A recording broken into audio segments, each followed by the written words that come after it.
Hi hello ನಮಸ್ತೆ ಎಲ್ಲರಿಗೂ inform media ಜಗತ್ತು ಚಾನಲಿನ ಮತ್ತೊಂದು ವಿಡಿಯೋಗೆ ಸ್ವಾಗತ ಸುಸ್ವಾಗತ. ಸ್ನೇಹಿತರೆ, ಎಲ್ಲರೂ ಹೇಗಿದ್ದೀರಾ? ಎಲ್ಲರೂ ಚೆನ್ನಾಗಿದ್ದೀರಾ ಅಂದ್ಕೊಂಡಿದ್ದೀನಿ. ಹೋಪ್ ನಾನು ಕೂಡ ತುಂಬಾ ಚೆನ್ನಾಗಿದ್ದೀನಿ. ಎಲ್ಲರೂ ಚೆನ್ನಾಗಿದ್ದೀರಾ ಅಂದ್ಕೊಂಡು ಭಾವಿಸ್ಕೊಂಡು ಇವತ್ತಿನ ಒಂದು ವಿಡಿಯೋನ ಶುರು ಮಾಡಿಬಿಡೋಣ. ಇವತ್ತಿನ ಒಂದು ವಿಡಿಯೋದಲ್ಲಿ ಭಯಂಕರ ಅದೃಷ್ಟವನ್ನು ಬದಲು ಮಾಡುವಂತಹ ಗ್ರಹಗಳ ಸಂಚಾರ ಈಗಿರಲಿದೆ ಕಟಕ ರಾಶಿಯವರಿಗೆ. ಕಟಕ ರಾಶಿಯವರು ಯಾವುದರ ಬಗ್ಗೆ ಎಚ್ಚರಿಕೆ ವಹಿಸಬೇಕು, ಏನೆಲ್ಲ ಅದೃಷ್ಟದ ಫಲಗಳನ್ನು ಗಳಿಸಲಿದ್ದೀರಿ ಅನ್ನೋದನ್ನ ಒಟ್ಟಾರೆಯಾಗಿ ಕಟಕ ರಾಶಿಯವರಿಗೆ ಇದೇ ವಿಡಿಯೋದಲ್ಲಿ ತಿಳಿಸ್ಕೊಡ್ತಾ ಹೋಗ್ತೀನಿ. ನಿಮ್ಮ ವ್ಯಾಪಾರದಲ್ಲಿ, ವ್ಯವಹಾರದಲ್ಲಿ, ಹಣಕಾಸಿನಲ್ಲಿ, ವೃತ್ತಿ ಜೀವನದಲ್ಲಿ, ಉದ್ಯೋಗದಲ್ಲಿ ಏನೆಲ್ಲ ಬದಲಾವಣೆಯನ್ನು ಗ್ರಹಗಳು ಸೂಚಿಸಲಿದೆ, ಯಾವುದರ ಬಗ್ಗೆ ಮುನ್ನೆಚ್ಚರಿಕೆಗಳನ್ನು ತೆಗೆದುಕೊಳ್ಬೇಕು ಅನ್ನೋದನ್ನ ಕಂಪ್ಲೀಟಾಗಿ ಇದೇ ವಿಡಿಯೋದಲ್ಲಿ ತಿಳಿಸ್ಕೊಡ್ತಾ ಹೋಗ್ತೀನಿ. ಇದನ್ನೆಲ್ಲ ತಿಳ್ಕೋಬೇಕು, ಸಣ್ಣ ಪುಟ್ಟ ಪರಿಹಾರಗಳನ್ನೆಲ್ಲ ಫಾಲೋ ಅಪ್ ಮಾಡಬೇಕು ಅಂದರೆ ಕಟಕ ರಾಶಿಯವರು ಎಲ್ಲೂ ಕೂಡ ವಿಡಿಯೋನ ಸ್ಕಿಪ್ ಮಾಡಬಾರ್ದು. ಅಂದರೆ ವಿಡಿಯೋನ ಕಟ್ ಮಾಡಿ ಓಡಿಸ್ಕೊಂಡು ಹೋಗಿ ನೋಡ್ತೀನಿ ಅಂದರೆ ಫುಲ್ ಇನ್ಫಾರ್ಮೇಷನ್ ಅರ್ಥ ಆಗಲ್ಲ. ಸೊ ಹಾಗಾಗಿ ಎಲ್ಲ ವಿಡಿಯೋದಲ್ಲೂ ತಿಳಿಸ್ತಾ ಇರ್ತೀನಿ. ಮೊದಲಿಂದ ಕೊನೆ ತನಕ ವಿಡಿಯೋನ ವಾಚ್ ಮಾಡಿ. ವಿಡಿಯೋದಲ್ಲಿ ಒಳ್ಳೆ ಮಾಹಿತಿ ಸಿಕ್ಕಿದ್ದಲ್ಲಿ ತಪ್ಪದೆ ವಿಡಿಯೋಗೊಂದು ಲೈಕ್ ಕೊಟ್ಟು, ಇನ್ನೂ ನನ್ನ ಚಾನಲ್ನ ಸಬ್ಸ್ಕ್ರೈಬ್ ಮಾಡ್ಕೊಳ್ತಾನೆ ನೋಡ್ತಿದ್ರೆ ಇನ್ಫಾರ್ಮ್ ಮೀಡಿಯಾಗೆ ಸಬ್ಸ್ಕ್ರೈಬ್ ಆಗಿ ನಿಮ್ಮ ಅಭಿಪ್ರಾಯಗಳನ್ನು ಕಮೆಂಟ್ ಬಾಕ್ಸಲ್ಲಿ ತಿಳಿಸ್ಬೋದು. ಯಾರೆಲ್ಲ ಸಬ್ಸ್ಕ್ರೈಬ್ ಮಾಡಿಕೊಂಡು ಪ್ರತಿನಿತ್ಯ ವಿಡಿಯೋ ವಾಚ್ ಮಾಡ್ತಿದ್ದೀರಾ ಅಂಥವರಿಗೆ ಥ್ಯಾಂಕ್ ಯು ಸೋ ಮಚ್ ಅಂತ ಹೇಳ್ತಾ ವಿಡಿಯೋದ ಕಡೆ ಗಮನ ಕೊಟ್ಬಿಡೋಣ. ಒಟ್ಟಾರೆಯಾಗಿ ಕಟಕ ರಾಶಿಯವರ ಭವಿಷ್ಯ ಹೇಗಿರಲಿದೆ ಅಂದರೆ, ಏಪ್ರಿಲ್ 26ರ ನಂತರ ಸವಾಲುಗಳು, ಕರ್ಮದಲ್ಲಿ ದಿಗ್ವಿಜಯ ಅಂತಲೇ ಹೇಳ್ಬೋದು. ಭಾಗ್ಯದಲ್ಲಿ ಸವಾಲುಗಳು ಉಂಟಾಗಲಿದೆ. ಹಾಗಿದ್ರೆ ಏಪ್ರಿಲ್ 2026 ಕಟಕ ರಾಶಿಯವರಿಗೆ ವೃತ್ತಿಪರ ಮತ್ತು ಆರ್ಥಿಕವಾಗಿ ಅಸಾಧಾರಣ ಎತ್ತರವನ್ನು ತಲುಪಲು ನಂಬಲಾಗದ ಅವಕಾಶವನ್ನು ತರುತ್ತಿದೆ. ತಿಂಗಳ ದ್ವಿತೀಯಾರ್ಧದಲ್ಲಿ ನಿಮ್ಮ ಯೋಗಕಾರಕ ಮಂಗಳ 5 ಮತ್ತು 10ನೇ ಮನೆಯ ಅಧಿಪತಿ ಏಪ್ರಿಲ್ 25ರ ನಂತರ ನಿಮ್ಮ 9ನೇ ಮನೆಗೆ ಅಂದರೆ ಭಾಗ್ಯದ ಸ್ಥಾನವನ್ನು ಮೀನರಾಶಿಗೆ ಪ್ರವೇಶಿಸುತ್ತಾರೆ ಮತ್ತು 8ನೇ ಅಧಿಪತಿಯಾದಂತಹ ಶನಿಯೊಂದಿಗೆ ಸೇರುತ್ತಾರೆ. ಈ ಗ್ರಹಗತಿಯು ದೂರದ ಪ್ರಯಾಣಗಳು ಅಥವಾ ನಿಮ್ಮ ತಂದೆಯೊಂದಿಗಿನ ಸಂಬಂಧದ ಬಗ್ಗೆ ಅನಿರೀಕ್ಷಿತ ಸವಾಲುಗಳು ಅಥವಾ ಮಾನಸಿಕ ಒತ್ತಡವನ್ನು ತರಬಹುದು. ಅದೇಯಾಗೋ ತಿಂಗಳ ದ್ವಿತೀಯಾರ್ಧವು ನಿಮ್ಮ ಜೀವನದಲ್ಲಿ ಸುವರ್ಣಾಕ್ಷರಗಳಲ್ಲಿ ಬರೆಯಲ್ಪಡುವಂತಹ ಹಣೆಬರವನ್ನು ಹೊಂದಿದೆ. ಏಪ್ರಿಲ್ ದ್ವಿತೀಯಾರ್ಧದಲ್ಲಿ ನಿಮ್ಮ 10ನೇ ಮನೆ ಕರ್ಮದ ಸ್ಥಾನದಲ್ಲಿ ಮೇಷರಾಶಿಗೆ ಧನಾಧಿಪತಿಯಾದಂತಹ ಸೂರ್ಯನು ಉಚ್ಚ ಸ್ಥಿತಿಯನ್ನು ತಲುಪುವುದು ನಿಮ್ಮ ವೃತ್ತಿ ಜೀವನದಲ್ಲಿ ಭಾರಿ ಯಶಸ್ಸನ್ನು ತೆರೆಯುತ್ತದೆ. ಈ ಅಪಾರ ಸಕಾರಾತ್ಮಕತೆಗೆ ಸೇರ್ಪಡೆಯಾಗಿ ಲಾಭಾಧಿಪತಿ ಶುಕ್ರನು ಏಪ್ರಿಲ್ 19ರಿಂದ ಸ್ನೇಹಿತರೆ ತನ್ನ ಸ್ವಂತ ರಾಶಿಯಾದ ಋಷಭವನ್ನು 11ನೇ ಮನೆಗೆ ಪ್ರವೇಶಿಸುತ್ತಾನೆ. ಇದು ಎಲ್ಲ ಆರ್ಥಿಕ ಕಷ್ಟಗಳನ್ನು ಕರಗಿಸಿ ನಿಮ್ಮ ಕೈಗಳನ್ನು ಅಪಾರ ಸಂಪತ್ತಿನಿಂದ ತುಂಬುತ್ತದೆ ಅಂತಲೇ ಹೇಳ್ಬೋದು. ಈ ತಿಂಗಳು ಆದಷ್ಟು ತಾಳ್ಮೆಯೇ ನಿಮ್ಮ ಅತಿ ದೊಡ್ಡ ಹೂಡಿಕೆಯಾಗಿದೆ. ಸ್ನೇಹಿತರೆ, ಗ್ರಹಗಳ ಸಂಚಾರ ಮತ್ತು ಗ್ರಹಗಳ ಸ್ಥಾನ ಬದಲಾವಣೆಯಿಂದ ಕಟಕ ರಾಶಿಯವರು ಏನೆಲ್ಲ ಬದಲಾವಣೆಯನ್ನು ನೋಡಲಿದ್ದೀರಿ ಅನ್ನೋದನ್ನ ಇವಾಗ ತಿಳಿಸ್ಕೊಡ್ತಾ ಹೋಗ್ತೀನಿ. ಮೊದಲನೇದಾಗಿ ನಿಮ್ಮ ಕೆಲಸದ ಬಗ್ಗೆ, ವೃತ್ತಿಯ ಬಗ್ಗೆ ಹೇಳೋದಾದರೆ, ನಿಮ್ಮ 10ನೇ ಮನೆ ಕರ್ಮಾಧಿಪತಿಯಾದ ಮಂಗಳನು ಸ್ನೇಹಿತರೆ 9ನೇ ಮನೆ ಭಾಗ್ಯದ ಸ್ಥಾನಕ್ಕೆ ಚಲಿಸಿ ಶನಿಯೊಂದಿಗೆ ಸೇರುವುದರಿಂದ ತಿಂಗಳ ದ್ವಿತೀಯಾರ್ಧದಲ್ಲಿ ಅಧಿಕೃತ ಉದ್ದೇಶಗಳಿಗಾಗಿ ನೀವು ವ್ಯಾಪಕವಾಗಿ ಪ್ರಯಾಣಿಸಬೇಕಾಗಿ ಬರಬಹುದು. ನಿಮ್ಮ ಕಾರ್ಯಗಳನ್ನು ಪೂರ್ಣಗೊಳಿಸುವಲ್ಲಿ ಸ್ವಲ್ಪ ಮಂದಗತಿಯನ್ನು ನೀವು ಗಮನಿಸಬಹುದು. ನಿಮ್ಮ ಮೇಲಧಿಕಾರಿಗಳೊಂದಿಗೆ ಸೈದ್ಧಾಂತಿಕ ಭಿನ್ನಾಭಿಪ್ರಾಯಗಳ ಅಥವಾ ಸಣ್ಣ ಪುಟ್ಟ ಘರ್ಷಣೆಗಳನ್ನು ಎದುರಿಸುವಂತಹ ಸಾಧ್ಯತೆ ಇದೆ ಸ್ನೇಹಿತರೆ. ಆದರೆ ಏಪ್ರಿಲ್ 24ರಂದು 10ನೇ ಮನೆಯಲ್ಲಿ ಸೂರ್ಯನು ಉಚ್ಚ ಸ್ಥಿತಿಯನ್ನು ಅಂದರೆ ದ್ವಿಗ್ಬಲವನ್ನು ಪಡೆಯುವುದು ನಿಮಗೆ ಆಳವಾದ ವರದಾನವಾಗಿದೆ. ನಿಮ್ಮ ವೃತ್ತಿ ಜೀವನದಲ್ಲಿ ಅತಿ ಎತ್ತರದ ಶಿಖರಗಳನ್ನು ವಶಪಡಿಸಿಕೊಳ್ಳುವಂತಹ ಸಮಯ ಇದಾಗಿದೆ ಅಂತಲೇ ಹೇಳಬಹುದು. ನೀವು ಕುತೂಹಲದಿಂದ ಕಾಯುತ್ತಿದ್ದ ಬಡ್ತಿ ಅಥವಾ ವರ್ಗಾವಣೆ ನಿಮ್ಮ ಇಚ್ಛೆಯಂತೆ ಪ್ರಕಟವಾಗುತ್ತದೆ. ಸರ್ಕಾರಿ ನೌಕರರು ಅಥವಾ ರಾಜಕಾರಣಿಗಳು ಅಸಾಧಾರಣ ಅಧಿಕಾರವನ್ನು ಪಡೆಯುತ್ತಾರೆ. ಕಚೇರಿಯಲ್ಲಿ ನಿಮ್ಮ ಮಾತಿಗೆ ಸಂಪೂರ್ಣ ತೂಕವಿರುತ್ತದೆ ಅಂತಲೇ ಹೇಳ್ಬೋದು ಕಟಕ ರಾಶಿಯವರಿಗೆ. ಮತ್ತು ನಿಮ್ಮ ನೈಸರ್ಗಿಕ ನಾಯಕತ್ವದ ಗುಣಗಳು ಎಲ್ಲರ ಮೆಚ್ಚುಗೆಯನ್ನು ಗಳಿಸುತ್ತವೆ. ಅಂದರೆ ಲೀಡರ್ಶಿಪ್ ಕ್ವಾಲಿಫಿಕೇಷನ್ ಸ್ನೇಹಿತರೆ, ಕ್ವಾಲಿಫಿಕೇಷನಲ್ಲಿ ಅಂತಂದರೆ ಸ್ನೇಹಿತರೆ ಸಾಕಷ್ಟು ಒಳ್ಳೆಯ ಗುಣಗಳು ಇರುತ್ತದೆ. ಮೆಚ್ಚುಗೆಯನ್ನು ಗಳಿಸ್ತೀರಾ ಅಂತಲೇ ಹೇಳ್ಬೋದು ನಿಮ್ಮ ಸಹೋದ್ಯೋಗಿಗಳಿಂದ. ಒಟ್ಟಾರೆಯಾಗಿ ನಿಮ್ಮ ಕೆಲಸದಲ್ಲಿ ಏನೆಲ್ಲ ಬದಲಾವಣೆಯನ್ನು ಗ್ರಹಗಳು ಸೂಚಿಸಲಿದೆ, ಯಾವುದರ ಬಗ್ಗೆ ಎಚ್ಚರಿಕೆ ವಹಿಸಬೇಕು ಅನ್ನೋದನ್ನ ಕಂಪ್ಲೀಟಾಗಿ ತಿಳಿಸ್ಕೊಟ್ಟಿದ್ದೀನಿ. ಇನ್ನು ನಿಮ್ಮ ಉದ್ಯೋಗದ ಬಗ್ಗೆ ಹೇಳೋದಾದರೆ, ಸ್ವಯಂ ಪಾಲುದಾರಿಕೆಯಲ್ಲಿ ಕಟಕ ರಾಶಿಯವರು ಏನೆಲ್ಲ ಬದಲಾವಣೆಯನ್ನು ನೋಡಲಿದ್ದೀರಿ ಅನ್ನೋದಾದರೆ, ನಿಮ್ಮ 7ನೇ ವ್ಯಾಪಾರಾಧಿಪತಿಯಾದಂತಹ ಶನಿ ಒಂಬತ್ತನೇ ಮನೆಯಲ್ಲಿ ಮಂಗಳನೊಂದಿಗೆ ಸೇರುವುದರಿಂದ ತಿಂಗಳ ದ್ವಿತೀಯಾರ್ಧದಲ್ಲಿ ವ್ಯಾಪಾರ ಪಾಲುದಾರರೊಂದಿಗೆ ಕೆಲವು ಕಿರಿಕಿರಿಗಳು ಅಥವಾ ವಿಳಂಬಗಳನ್ನು ನೀವು ಎದುರಿಸಬಹುದು. ಯಾವುದೇ ಹೊಸ ಒಪ್ಪಂದಗಳಿಗೆ ಸಹಿ ಹಾಕುವ ಮೊದಲು ದಾಖಲೆಗಳನ್ನು ಸಂಪೂರ್ಣವಾಗಿ ಪರಿಶೀಲಿಸುವುದು ಮತ್ತು ಅರ್ಥ ಮಾಡಿಕೊಳ್ಳುವುದು ಸಂಪೂರ್ಣವಾಗಿ ಅವಶ್ಯಕ. ರಫ್ತು ಆಮದು ವಲಯದಲ್ಲಿ ತೊಡಗಿರುವವರು ಲಾಜಿಸ್ಟಿಕಲ್ ಅಂತಂದರೆ ವಿಳಂಬಗಳನ್ನು ಎದುರಿಸಬಹುದು ಸ್ನೇಹಿತರೆ. ಎಕ್ಸ್ಪೋರ್ಟ್ ಮತ್ತು ಇಂಪೋರ್ಟ್ ವಲಯದಲ್ಲಿ ತೊಡಗಿರುವವರು ಲಾಜಿಸ್ಟಿಕಲ್ ವಿಳಂಬವನ್ನು ಎದುರಿಸಬಹುದು. ಅದ್ಯಾಗೋ ಏಪ್ರಿಲ್ 29ರಂದು 11ನೇ ಮನೆ ಲಾಭಾಧಿಪತಿಯಾದಂತಹ ಶುಕ್ರನು ತನ್ನ ಸ್ವಂತ ರಾಶಿಯನ್ನು ಪ್ರವೇಶಿಸಿದ ತಕ್ಷಣ ನಿಮ್ಮ ವ್ಯಾಪಾರದ ಸಂಪೂರ್ಣ ಭೂದೃಶ್ಯವು ಅಂದರೆ ಸ್ನೇಹಿತರೆ ಅದ್ಭುತವಾಗಿ ರೂಪುಗೊಳ್ಳುತ್ತದೆ. ನಿಮ್ಮ ಬ್ರ್ಯಾಂಡ್ ಇಮೇಜ್ ಮತ್ತು ಮಾರುಕಟ್ಟೆಯ ಖ್ಯಾತಿಯು ಹೆಚ್ಚಾಗುತ್ತದೆ ಅಂತಲೇ ಹೇಳಬಹುದು.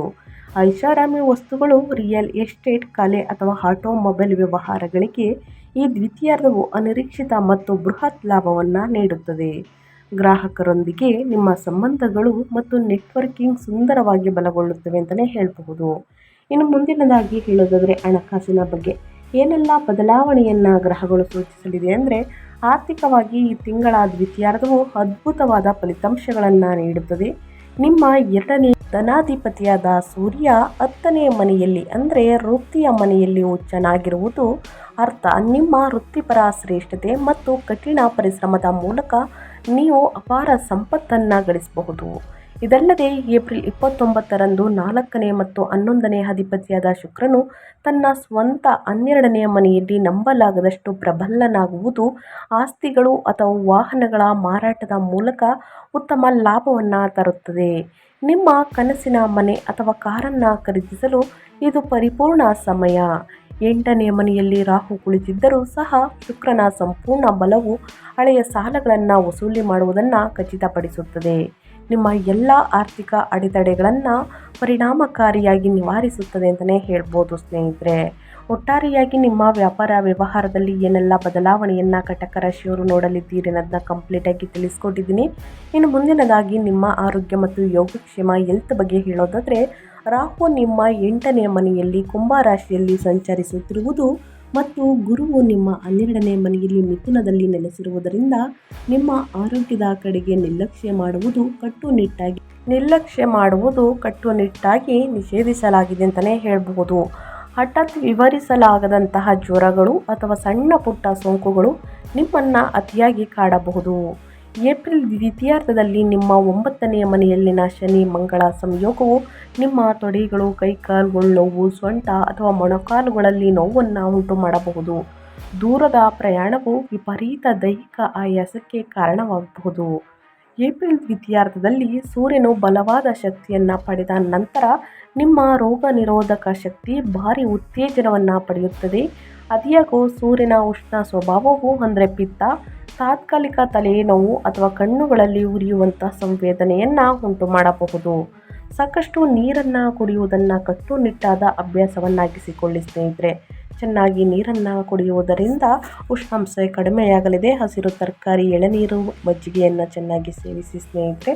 ಸೊ ಇದರಿಂದ ನಿಮ್ಮ ತಾಪಮಾನ, ಉರಿ, ಊತ ಎಲ್ಲವೂ ಕಡಿಮೆಯಾಗಲಿದೆ ಅಂತಲೇ ಹೇಳ್ಬೋದು. ಸೊ ಹಾಗಾಗಿ ಈ ಸಣ್ಣ ಪುಟ್ಟ ಪರಿಹಾರವನ್ನು ಮಾಡಿ ಅಂತ ಹೇಳ್ತಾ, ಈ ಸಮಸ್ಯೆಗಳೆಲ್ಲ ನಿವಾರಣೆಯಾಗಬೇಕು ಅಂತಂದರೆ ಸ್ನೇಹಿತರೆ ನಿಮ್ಮ ಹೆಲ್ತ್ ಬಗ್ಗೆ ಒಂದು ಗಮನವನ್ನು ಕೊಡಬೇಕಾಗುತ್ತದೆ.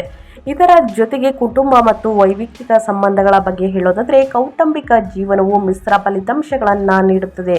ನಿಮ್ಮ 2ನೇ ವಾಕ್ಸ್ಥಾನದಲ್ಲಿ ಕೇತು ನೆಲೆಸಿರುವುದರಿಂದ ತಿಂಗಳ ದ್ವಿತೀಯಾರ್ಧದಲ್ಲಿ ನಿಮ್ಮ ಮಾತುಗಳು ಸ್ವಲ್ಪ ಕಠಿಣವಾಗಿ ಕೇಳಿಸಬಹುದು. ಇದು ಉದ್ದೇಶಪೂರ್ವಕವಾಗಿಲ್ಲದಿದ್ದರೂ ಕುಟುಂಬದ ಸದಸ್ಯರಿಗೆ ನೋವುಂಟು ಮಾಡಬಹುದು. ಪಾಪದ ಗ್ರಹಗಳು ಶನಿ ಮತ್ತು ಮಂಗಳ 10ನೇ ಮನೆಯಲ್ಲಿ ತಂದೆಯ ಕಾರಕ ಹಾದು ಹೋಗುತ್ತಿರುವುದರಿಂದ ನಿಮ್ಮ ತಂದೆಯ ಆರೋಗ್ಯದ ಬಗ್ಗೆ ನೀವು ವಿಶೇಷ ಗಮನ ಹರಿಸಬೇಕಾಗುತ್ತದೆ ಮತ್ತು ಅವರೊಂದಿಗೆ ಶಾಂತ ಸಂಬಂಧವನ್ನು ಕಾಪಾಡಿಕೊಳ್ಬೇಕಾಗುತ್ತದೆ. ಒಳ್ಳೆಯ ವಿಷಯವೇನೆಂದರೆ, ಏಪ್ರಿಲ್ 29ರಂದು ತಾಯಿಯ ಅಂದರೆ 4ನೇ ಅಧಿಪತಿ ಶುಕ್ರ ಲಾಭದ ಮನೆಗೆ ಹೋದಾಗ ನಿಮ್ಮ ತಾಯಿಯಿಂದ ನೀವು ಸಂಪೂರ್ಣ ಬೇಸರತ್ತಾದ ಬೆಂಬಲ ಮತ್ತು ಆಶೀರ್ವಾದವನ್ನು ಪಡೆಯುತ್ತೀರಿ. ಮನೆಯಲ್ಲಿ ಸಂತೋಷ ಮತ್ತು ಮಂಗಳಕರ ವಾತಾವರಣ ಮೇಲ್ಗೈ ಸಾಧಿಸುತ್ತದೆ. ನಿಮ್ಮ ಜೀವನ ಸಂಗಾತಿಯೊಂದಿಗಿನ ಸಣ್ಣ ಪುಟ್ಟ ತಪ್ಪು ಗ್ರಹಿಕೆಗಳು ಮಾಯವಾಗುತ್ತವೆ. ಪ್ರೀತಿ ಮತ್ತು ಸಾಮರಸ್ಯವು ಮತ್ತೆ ಅರಳಲು ಅನುವು ಮಾಡಿಕೊಡುತ್ತದೆ ಅಂತಲೇ ಹೇಳಬಹುದು. ಒಟ್ಟಾರೆಯಾಗಿ ಕುಟುಂಬದಲ್ಲಿ ಏನೆಲ್ಲ ಬದಲಾವಣೆಯನ್ನು ನೋಡಲಿದ್ದೀರಿ, ಯಾವುದರ ಬಗ್ಗೆ ಎಚ್ಚರಿಕೆ ವಹಿಸಬೇಕು ಅನ್ನೋದನ್ನ ಕಂಪ್ಲೀಟಾಗಿ ತಿಳಿಸ್ಕೊಟ್ಟಿದ್ದೀನಿ. ಇನ್ನು ಮುಂದಿನದಾಗಿ ವಿದ್ಯಾರ್ಥಿಗಳ ಬಗ್ಗೆ, ಅವರ ವಿದ್ಯಾಭ್ಯಾಸದಲ್ಲಿ ಏನೆಲ್ಲ ಬದಲಾವಣೆಯನ್ನು ಗ್ರಹಗಳು ಸೂಚಿಸಲಿದೆ, ಯಾವುದರ ಬಗ್ಗೆ ಎಚ್ಚರಿಕೆ ವಹಿಸಬೇಕು ಅನ್ನೋದನ್ನ ನೋಡ್ತಾ ಹೋಗೋಣ. 5ನೇ ಅಧಿಪತಿಯಾದಂತಹ ಮಂಗಳನು 9ನೇ ಮನೆಯಲ್ಲಿ ಉನ್ನತ ಶಿಕ್ಷಣದ ಮನೆ ಅಂತಲೇ ಹೇಳ್ಬೋದು. ಶನಿಯೊಂದಿಗೆ ಸೇರುತ್ತಿರುವುದರಿಂದ ಉನ್ನತ ವ್ಯಾಸಂಗ ಅಂದರೆ ಹೈಯರ್ ಸ್ಟಡೀಸ್ ಮಾಡುತ್ತಿರುವಂತಹ ವಿದ್ಯಾರ್ಥಿಗಳು ಅಸಾಧಾರಣ ಪ್ರಮಾಣದ ಕಠಿಣ ಪರಿಶ್ರಮವನ್ನು ಹಾಕಬೇಕಾಗುತ್ತದೆ. ಏಕಾಗ್ರತೆಯಿಂದ ಓದುವುದರಿಂದ ಮಾತ್ರ ಯಶಸ್ಸು ಬರುತ್ತದೆ. ಹಗಲುಗನಸು ಕಾಣಲು ಅವಕಾಶವಿಲ್ಲ ಸ್ನೇಹಿತರೆ. ಏಪ್ರಿಲ್ 24ರ ನಂತರ 10ನೇ ಮನೆಯಲ್ಲಿರುವ ಹುಚ್ಚ ಸೂರ್ಯನು ಸಿವಿಲ್ ಸರ್ವಿಸ್ ಅಥವಾ ಗ್ರೂಪ್ ಪರೀಕ್ಷೆಗಳಂತಹ ಸರ್ಕಾರಿ ಸ್ಪರ್ಧಾತ್ಮಕ ಪರೀಕ್ಷೆಗಳಿಗೆ ಹಾಜರಾಗುವ ವಿದ್ಯಾರ್ಥಿಗಳಿಗೆ ರ್ಯಾಂಕ್ ತರುವಂತಹ ಅದ್ಭುತ ಯಶಸ್ಸನ್ನು ನೀಡುತ್ತಾನೆ. ಸ್ನೇಹಿತರೆ, 12ನೇ ಮನೆಯಲ್ಲಿರುವ ಗುರು ವಿದೇಶಿ ಶಿಕ್ಷಣಕ್ಕಾಗಿ ಪ್ರಯತ್ನಿಸುತ್ತಿರುವವರಿಗೆ ಹೆಚ್ಚು ಒಲವು ತೋರಿಸುತ್ತಾನೆ ಅಂತಲೇ ಹೇಳಬಹುದು. ಒಟ್ಟಾರೆಯಾಗಿ ಏನೆಲ್ಲ ಬದಲಾವಣೆಯನ್ನು ಗ್ರಹಗಳು ಸೂಚಿಸಲಿದೆ, ಯಾವುದರ ಬಗ್ಗೆ ಎಚ್ಚರಿಕೆ ವಹಿಸಬೇಕು. ಇನ್ನು ಸಾಮಾನ್ಯ ವಿದ್ಯಾರ್ಥಿಗಳು ಒಂದು ವೇಳಾಪಟ್ಟಿಯನ್ನು ರಚಿಸಿ ಸರಿಯಾದ ಸಮಯಕ್ಕೆ ಕೂತು ಅಧ್ಯಯನವನ್ನು ಮಾಡಿದ್ದಲ್ಲಿ ಖಂಡಿತವಾಗಿಯೂ ಉನ್ನತ ಫಲಿತಾಂಶವನ್ನು ಗಳಿಸಲಿದ್ದೀರಿ. ಸ್ನೇಹಿತರೆ, ಈ ತಿಂಗಳಲ್ಲಿ ಕಟಕ ರಾಶಿಯವರು ಅನುಸರಿಸಬೇಕಾದ ಜ್ಯೋತಿಷ್ಯದ ಪರಿಹಾರಗಳನ್ನು ತಿಳಿಸ್ಕೊಡ್ತೀನಿ. ಈ ಪರಿಹಾರಗಳನ್ನು ಅನುಸರಿಸುವುದರಿಂದ ಕಷ್ಟಗಳು, ಸಮಸ್ಯೆಗಳು ಕ್ರಮೇಣವಾಗಿ ಕಡಿಮೆಯಾಗಲಿದೆ. ಏಪ್ರಿಲ್ 2026 ಜ್ಯೋತಿಷ್ಯದ ಪರಿಹಾರಗಳು. ದ್ವಿತೀಯಾರ್ಧದಲ್ಲಿ 8ನೇ ಮನೆಯಲ್ಲಿ ರಾಹುವಿನ ದುಷ್ಪರಿಣಾಮಗಳನ್ನು ಮತ್ತು 9ನೇ ಮನೆಯಲ್ಲಿ ಶನಿ ಮಂಗಳ ಸಂಯೋಗವನ್ನು ತಗ್ಗಿಸಲು ತಟಸ್ಥಗೊಳಿಸಲು ಉಚ್ಚ ಸೂರ್ಯನ ರಾಜವೈಭೋಗದ ಶಕ್ತಿಯನ್ನು ಸಂಪೂರ್ಣವಾಗಿ ಬಳಸಿಕೊಳ್ಳಲು ಈ ಪರಿಹಾರಗಳನ್ನು ಕಟಕ ರಾಶಿಯವರು ಅನುಸರಿಸಬೇಕಾಗುತ್ತದೆ. ಈ ಪರಿಹಾರವನ್ನು ಕಟ್ಟುನಿಟ್ಟಾಗಿ ಅನುಸರಿಸಿದ್ದಲ್ಲಿ ಸ್ನೇಹಿತರೆ, ನಿಮ್ಮ ಸಮಸ್ಯೆಗಳು ಕ್ರಮೇಣವಾಗಿ ಕಡಿಮೆಯಾಗಲಿದೆ. ಸೊ ಏನೆಲ್ಲ ಮಾಡಬೇಕು ಅಂದರೆ, ಮೊದಲನೇದಾಗಿ ರಾಹು ಶಾಂತಿ. 8ನೇ ಮನೆಯ ರಾಹುವಿನಿಂದ ಉಂಟಾಗುವ ಅನಿರೀಕ್ಷಿತ ಆರೋಗ್ಯದ ಸಮಸ್ಯೆಗಳನ್ನು ತಡೆಗಟ್ಟಲು ಪ್ರತಿದಿನ ದುರ್ಗಾದೇವಿ ಸ್ತೋತ್ರವನ್ನು ಪಠಿಸಿ ಅಥವಾ ಮಂಗಳವಾರದಂದು ದುರ್ಗಾ ದೇವಸ್ಥಾನಕ್ಕೆ ಭೇಟಿ ನೀಡಿ ನಿಮ್ಮ ಸಮಸ್ಯೆಗಳು ಕ್ರಮೇಣವಾಗಿ ಕಡಿಮೆಯಾಗಲಿದೆ. ಇನ್ನು ಪಿತೃ ಸೇವೆ, ತಂದೆಯ ಸೇವೆ. 9ನೇ ಮನೆಯಲ್ಲಿ ಜ್ಯೋತಿಷ್ಯದ ದೋಷವಿರುವುದರಿಂದ ನಿಮ್ಮ ತಂದೆ ಅಥವಾ ಮಾರ್ಗದರ್ಶಕರನ್ನು ಆಳವಾಗಿ ಗೌರವಿಸುವುದು, ಅವರಿಗೆ ಸೇವೆ ಮಾಡುವುದು ಮತ್ತು ಅವರ ಸಲಹೆಯನ್ನು ಕಟ್ಟುನಿಟ್ಟಾಗಿ ಪಾಲಿಸುವುದು ಅದೃಷ್ಟ ಮತ್ತು ಯಶಸ್ಸನ್ನು ಆಕರ್ಷಿಸುತ್ತದೆ ಸ್ನೇಹಿತರೆ. ಇನ್ನು ಶಿವನ ಆರಾಧನೆ. ನಿಮ್ಮ ರಾಶಿಯ ಅಧಿಪತಿಯಾದ ಚಂದ್ರನ ಬಲವನ್ನು ಹೆಚ್ಚಿಸಲು ಮತ್ತು ಶನಿ ಮಂಗಳನ ದೋಷವನ್ನು ನಿವಾರಿಸಲು ಸೋಮವಾರದಂದು ಶಿವನಿಗೆ ಜಲಾಭಿಷೇಕವನ್ನು ಅಥವಾ ರುದ್ರಾಭಿಷೇಕವನ್ನು ಅಥವಾ ಹಾಲಿನ ಅಭಿಷೇಕವನ್ನು ಮಾಡಿಸಿ ಸ್ನೇಹಿತರೆ. ನಿಮ್ಮ ಸಮಸ್ಯೆಗಳು ಕ್ರಮೇಣವಾಗಿ ಕಡಿಮೆಯಾಗಲಿದೆ ಅಂತಲೇ ಹೇಳಬಹುದು. ಇನ್ನು ದಾನ ಧರ್ಮವನ್ನು ಹೇಳೋದಾದರೆ, ಬಡವರಿಗೆ, ನಿರ್ಗತಿಕರಿಗೆ, ಅಸಹಾಯಕರಿಗೆ ಸ್ನೇಹಿತರೆ, ನಿಮ್ಮ ಕೈಯಲ್ಲಾದಷ್ಟು ಹಣ ಸಹಾಯವನ್ನು ಮಾಡುವುದು, ಅನ್ನದಾನವನ್ನು ಮಾಡುವುದು, ಬಟ್ಟೆ ದಾನವನ್ನು ಮಾಡುವುದು. ಇನ್ನು ಬಡ ವಿದ್ಯಾರ್ಥಿಗಳಿಗೆ ಬೇಕಾಗಿರುವಂತಹ ಸ್ನೇಹಿತರೆ ವಿದ್ಯಾಭ್ಯಾಸಕ್ಕೆ ಪೆನ್ನು, ಪುಸ್ತಕ, ಬುಕ್ಕು, ಬ್ಯಾಗು ಈ ರೀತಿ ನೀವು ದಾನ ಧರ್ಮವನ್ನು ಮಾಡಿದ್ದಲ್ಲಿ ಖಂಡಿತವಾಗಿಯೂ ನಿಮ್ಮ ಜೀವನದಲ್ಲಿರುವಂತಹ ಸಮಸ್ಯೆಗಳು ಕ್ರಮೇಣವಾಗಿ ಕಡಿಮೆಯಾಗಲಿದೆ. ಸೊ ಹಾಗಾಗಿ ಕಟಕ ರಾಶಿಯವರು ಈ ಪರಿಹಾರಗಳನ್ನು ತಪ್ಪದೆ ಮಾಡಿ ಅಂತ ಹೇಳ್ತಾ ನಾನು ವಿಡಿಯೋನ ಎಂಡ್ ಮಾಡ್ತಾ ಇದ್ದೀನಿ. ಇವತ್ತಿನ ಒಂದು ವಿಡಿಯೋದಲ್ಲಿ ಸಂಪೂರ್ಣ ಮಾಹಿತಿ ಸಿಕ್ಕಿದ್ದಲ್ಲಿ, ಈ ವಿಡಿಯೋ ಯೂಸ್ಫುಲ್ ಅನಿಸಿದ್ದಲ್ಲಿ ವಿಡಿಯೋಗೆ ಲೈಕ್ ಮಾಡೋದನ್ನ ಮರ್ತಿದ್ರೆ ಲೈಕ್ ಮಾಡಿ. ಇನ್ನೂ ನನ್ನ ಚಾನಲ್ನ ಸಬ್ಸ್ಕ್ರೈಬ್ ಮಾಡ್ಕೊಂಡಿಲ್ಲ ಅಂದರೆ ಇನ್ಫೋ ಮೀಡಿಯಾಗೆ ಸಬ್ಸ್ಕ್ರೈಬ್ ಆಗಿ ನಿಮ್ಮ ಅಭಿಪ್ರಾಯಗಳನ್ನು ಕಮೆಂಟ್ ಬಾಕ್ಸಲ್ಲಿ ತಿಳಿಸಬಹುದು. ಯಾರೆಲ್ಲ ಸಬ್ಸ್ಕ್ರೈಬ್ ಮಾಡಿಕೊಂಡು ಪ್ರತಿನಿತ್ಯ ವಿಡಿಯೋ ವಾಚ್ ಮಾಡ್ತಿದ್ದೀರಾ ಅಂಥವರಿಗೆ ಥ್ಯಾಂಕ್ ಯು ಸೋ ಮಚ್ ಅಂತ ಹೇಳ್ತಾ, ನಿಮಗೂ ಮತ್ತು ನಿಮ್ಮ ಕುಟುಂಬಕ್ಕೆ ತುಂಬಾ ಒಳ್ಳೆಯದಾಗಲಿ. ಶನಿ ಬಲ, ಗುರುಬಲ, ಇನ್ನು ಶಿವನ ಅನುಗ್ರಹ, ಮಹಾಲಕ್ಷ್ಮಿಯ ಕೃಪೆ ನಿಮ್ಮ ಮೇಲಿರಲಿ ಅಂತ ಹೇಳ್ತಾ, ಸ್ನೇಹಿತರೆ ಕಮೆಂಟ್ ಬಾಕ್ಸಲ್ಲಿ ಓಂ ನಮಃ ಶಿವಾಯ, ಓಂ ಶ್ರೀ ಮಹಾಲಕ್ಷ್ಮಿ ನಮಃ ಅಂತ ಕಮೆಂಟ್ ಮಾಡಿ. ಈ ಅದೃಷ್ಟ ರಾಶಿ ನಿಮ್ಮ ಕುಟುಂಬದಲ್ಲಿ, ನಿಮ್ಮ ಸ್ನೇಹಿತರಲ್ಲಿ ಇದ್ದರೆ ದಯವಿಟ್ಟು ಅವ್ರಿಗೆ ವಿಡಿಯೋವನ್ನು ಶೇರ್ ಮಾಡಿ ಅಂತ ಹೇಳ್ತಾ, ಮತ್ತೊಂದು ವಿಡಿಯೋ ಜೊತೆ ಮತ್ತೊಂದು ಹೊಸ ಭವಿಷ್ಯದಲ್ಲಿ ಹೊಸ ಅಪ್ಡೇಟಲ್ಲಿ ಸಿಗ್ತೀನಿ. Thank you for watching.